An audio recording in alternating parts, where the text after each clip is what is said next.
ఒకేసారి 2 లక్షలు రుణమాఫీ చేస్తామన్న కాంగ్రెస్ సర్కారు మాట తప్పింది. రుణమాఫీ ప్రక్రియను 3 విడతలకు పెంచింది. ఇంతవరకు బాగానే ఉన్న తొలి జాబితాలో పేర్లు కనిపించని రైతులు బిక్కముఖం వేస్తున్నారు. ప్రభుత్వ మార్గదర్శకాలు తమ కొంప ముంచుతాయేమో అనే ఉత్కంఠలో ఉన్నారు.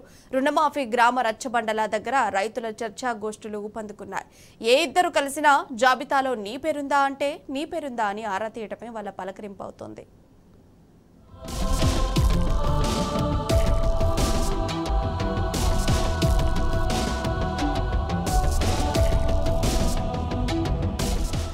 ఒకే దఫాలో 2 లక్షల వరకు రైతు రుణమాఫీ చేస్తామన్న రేవంత్ సర్కార్ నాలుక మడతేసింది.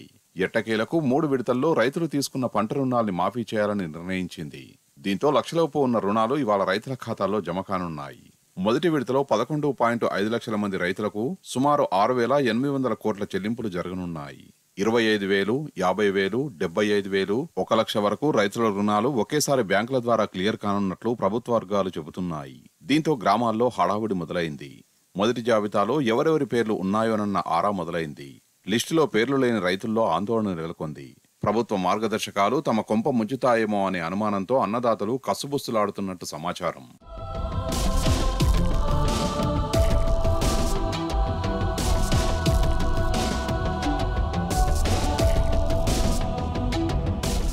రుణమాఫీ మార్గదర్శకాలు విడుదలైన తర్వాత అర్హులైన రైతులు ఎవరనే అంశంపై పెద్ద ఎత్తున చర్చ జరుగుతోంది.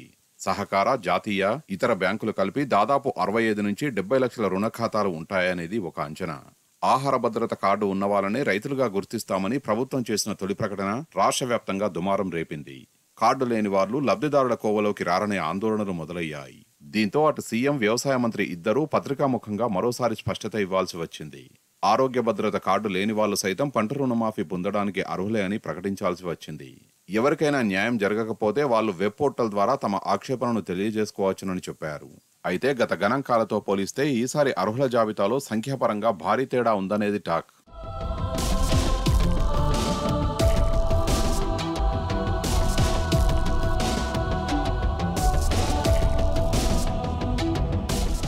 రైతుల పక్షపాతిగా పేరుగాంచిన తెలంగాణ తొలి ముఖ్యమంత్రి కేసీఆర్ గతంలో 2 సార్లు రుణమాఫీ చేశారు.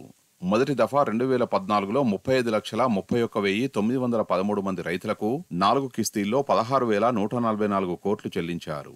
2018లో రెండో దఫా 5,42,609 మంది రైతులకు 21,556 కోట్లు చెల్లించారని లక్ష్యంగా పెట్టుకున్నారు. మొత్తం 37,700 కోట్ల లక్ష్యంతో 53 లక్షల మంది రైతులకు 29,000 కోట్ల చెల్లింపులు 6 కిస్తీల్లో పూర్తి చేశారు. కానీ ఇప్పుడు మొదటి విడత అర్హుల జాబితాలో కేవలం 11,50,000 మంది రైతులు మాత్రమే ఉండడం చర్చనీయాంశమైంది. అయితే వాస్తవానికి 170 మంది రైతులు 1 లక్షలోపు రుణాలు తీసుకున్న వాళ్లే ఉంటారని ఒక అంచనా. ఇక గతంతో పోలిస్తే కూడా ఆ సంఖ్య దాదాపు 24 లక్షలు తగ్గింది. అంటే ప్రతి 3 రైతుల్లో ప్రస్తుతం 1 రైతు మాత్రమే లబ్ధి పొందే జాబితాలో ఉన్నాడన్నమాట. మరి మిగిలిన వాళ్ళు ఎక్కడికి వెళ్లారు? వాళ్ల పరిస్థితి ఏంటి? వచ్చే వాయిదాల్లోనైనా వాళ్లకు అసలు పంట రుణమాఫీ అందుతుందా, అందదా? లేక రాష్ట్ర ప్రభుత్వం అనుసరించిన కేంద్ర కిసాన్ సమ్మాన్ నిధి నిబంధనలు వాళ్ల నోళ్లలో మట్టి కొడతాయా అన్న ఆందోళనలు గ్రామాల్లో మొదలయ్యాయి.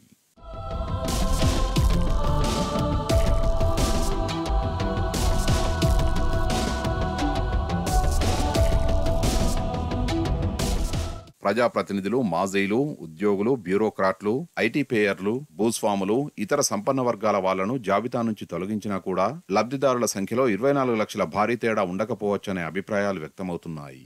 ఈ సంశయాలన్నిటి మధ్య పథకం సొమ్ము లబ్ధిదారుల ఖాతాల్లో పడితే కానీ ఒక స్పష్టత వచ్చే అవకాశాలు లేవనే కామెంట్స్ వస్తున్నాయి. ఇప్పటికే కాంగ్రెస్ పాలకులు అనుసరిస్తున్న విధానాల వల్ల అనేక రంగాల ప్రజలు రోడ్లెక్కి ఆందోళనలకు దిగుతున్నారు. ఏదో గోల్మాల్ చేసి జిమ్మిక్కులతో పంట రుణమాఫీ అమలు న్యాయంగా జరపకపోతే రైతులు కూడా భగ్గుమనే అవకాశాలను కొట్టిపడేయలేమనేది విశ్లేషకుల వర్షన్.